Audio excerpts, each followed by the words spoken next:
Do you want a free castle with many rooms and secrets to explore? Then keep watching this video. With minimal effort, this castle can be yours. You can furnish the castle with NPCs and guardsmen to protect your assets. First thing you're going to do is go west of Chorrol, just past Pillaged Mine, towards the end of the map. You'll run into Battlehorn Castle.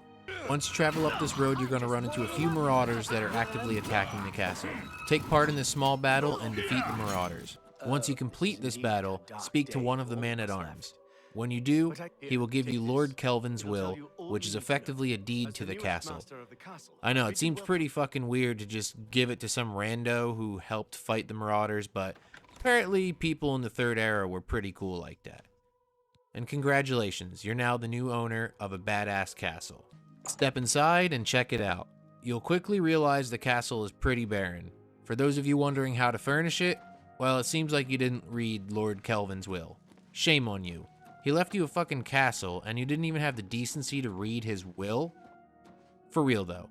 If you read it, you'll see that the possessions had to be sold to fund the maintenance of the castle. If you'd like, you can essentially buy back the possessions and refurnish the castle by speaking to Nilfis.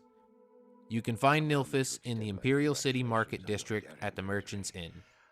He will sell you Battlehorn Castle upgrade blueprints in which you can use to furnish the castle back to its rightful glory. Once you purchase the blueprints, your furniture will begin to show up in the castle.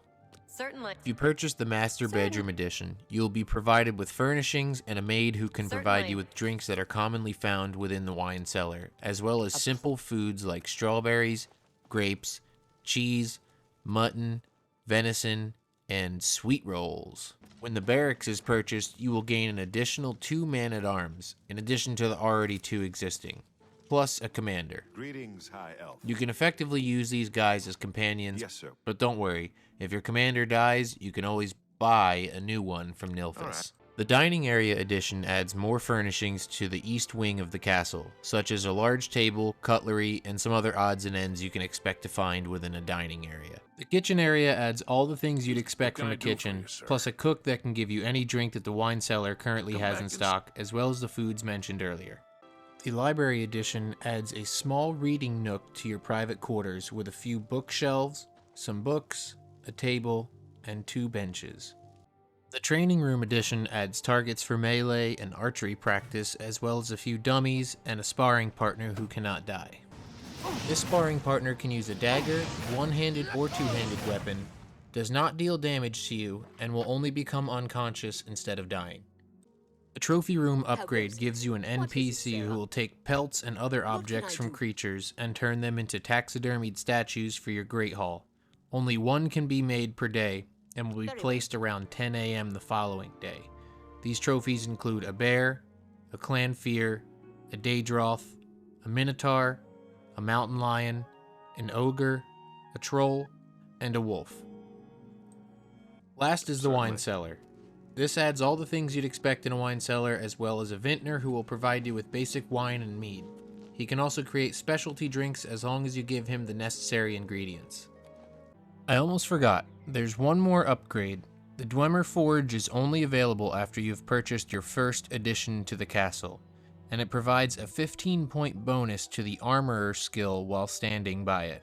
There are a few secrets to this castle. If you head to the back of the training room where the archery practice is, hit this candelabra, open this secret door, follow it all the way down to the end of this tunnel, and it'll open up a door to the castle grotto. When you get down to the bottom of this, be careful because you will be running into 2 enemies that are actually kind of powerful.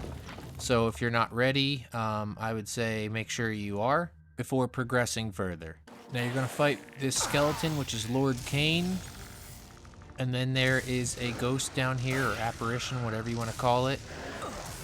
Take both of these guys out, and I highly suggest that you take the loot from down here, because you will get a pretty nice sword in the early game starting out. It's kind of expensive a little bit, and it's actually pretty powerful if you ask me. If this video was helpful, please like, comment, and subscribe, and we'll catch you in the next one.